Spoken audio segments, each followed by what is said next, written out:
श्री स्वामी समर्थ स्वामी आहेत या चॅनलवर आपले स्वागत आहे। भोगी हा सण मकर संक्रांतीच्या आदल्या दिवशी साजरा करतात। 13 जानेवारी रोजी साजरी केला जाणार आहे। हा सण तमिळनाडू, आंध्र प्रदेश, तेलंगणा, कर्नाटक आणि महाराष्ट्रात मोठ्या प्रमाणावर साजरा केला जातो।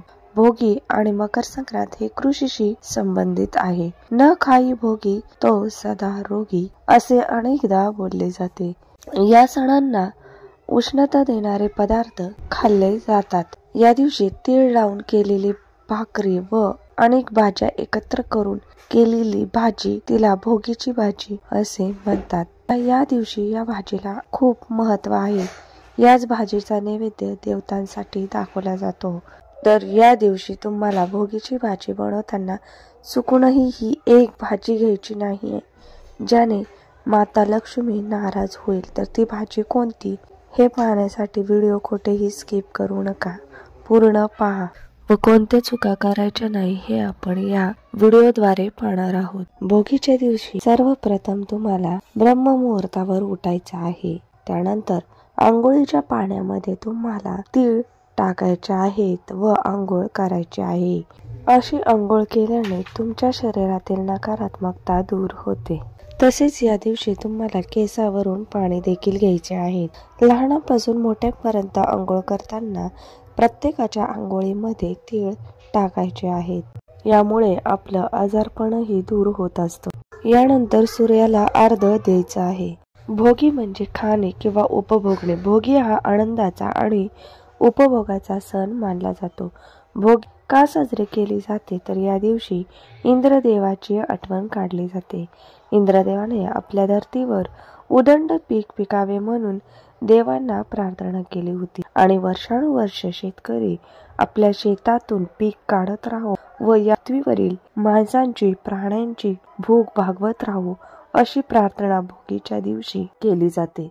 या दिवशी तुम्हाला भोगीची भाजी बनवायची आहे।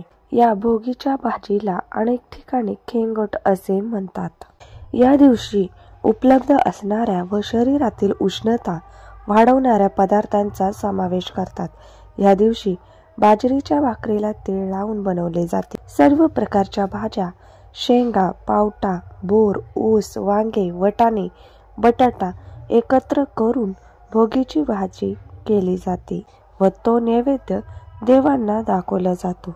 भोगीची भाजी बनवताना ज्या आपण भाज्यांचा वापर केला जातो त्यांनाही विशेष असे महत्त्व आहे। वांग हे वातळ असल्याने त्याचा वापर अनेकदा करू नका असे सांगितले जाते, पण आयुर्वेदाप्रमाणे वांग्याचे भरीत, वांग्याची भाजी व बाजरीची भाकरी थंडीमध्ये खाणे आरोग्यासाठी चांगले असते असे म्हणले जाते। शेंगदाणे व तीळ हे स्निग्ध पदार्थ असल्यामुळे आपल्या शरीराला प्रचंड ऊर्जा त्यांच्याकडून मिळत असते।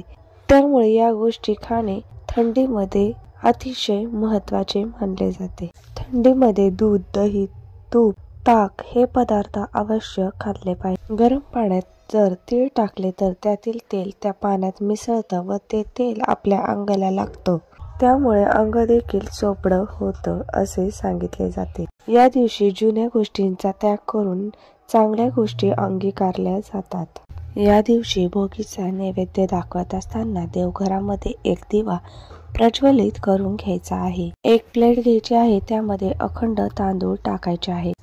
मातीची पंती किंवा कणकेचा दिवा घ्यायचा आहे, त्यामध्ये शुद्ध गाईचं तूप किंवा तेल घ्यायचं आहे।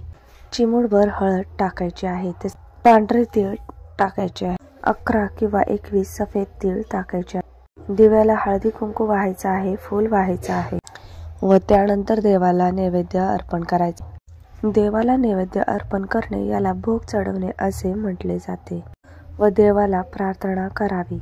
तिळाची तेल, कापसाची वात, दिवा जळून मध्यरात या 2 ओळीतच केवढा आशय समवला आहे पहा। तिळाची तेल आणि कापसाची वात हे बाजारातून आणलेले नाही बरं, हे आपल्या शेतातून उत्पादित केलेले कणकेचा लावलेला दिवा मध्यरात्रीपर्यंत तेवत राहणे एवढा खर्च करण्याचे सामर्थ्य आमच्या ठाई असू दे रे दे। आपल्याकडे शेत नाही तरीही आपण आपल्या बळीराजाला जपलं म्हणून नक्कीच ही एवढी प्रार्थना करू शकतो, कारण ते आपले अन्नदाता आहे. यानंतर तुम्हाला ओम नमो भगवते वासुदेवाय नमः या मंत्राचा 108 वेळा जप करायचा आहे. या दिवशी जेवढी आपण सेवा करू तेवढे पुण्य प्राप्त होत असते. न मागता सर्व काही मिळत असते. भोगीच्या दिवशी मांसाहार पूर्णपणे वर्ज्य करायचा आहे. यामध्ये भोगीची भाजी बनवत असताना तुम्हाला ज्या भाज्या घ्यायच्या नाही ती म्हणजे सर्वप्रथम मसूर डाळ. खिचडी बनवत असताना आपण मसूर डाळीचा वापर करत असतो, तर तो अजिबात करायचा नाही. तसेच संक्रांतीचे 3ही दिवस तुम्हाला घरामध्ये मांसाहार करायचा नाही किंवा कुठेही खाऊन यायचे नाही. तर व्हिडिओ कसा वाटला? आवडल्यास नक्कीच सबस्क्राईब करा.